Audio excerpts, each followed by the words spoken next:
So this test, again, to reiterate, is to check whether or not we're going to get gas leaking through the actual reed valves going through the valve plate from the high side to the low side of the compressor.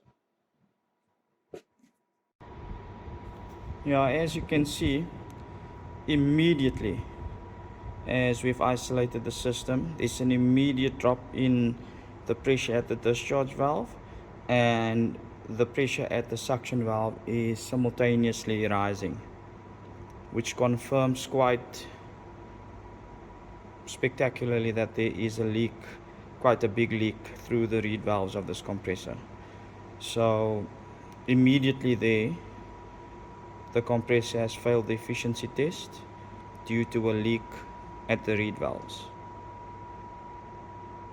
It's very obviously, if you look at these gauge pressures, it's very obviously equalizing through the reed valve. So this compressor would fail the efficiency test on the basis that it's leaking refrigerant through the reed valves.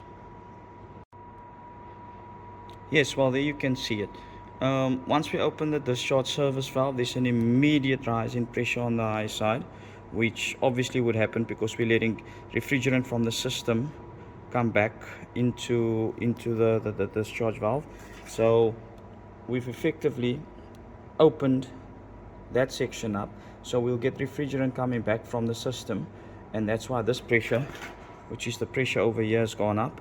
But simultaneously, the pressure at the suction side of the compressor is also going up, despite the fact that the valve is still sealed.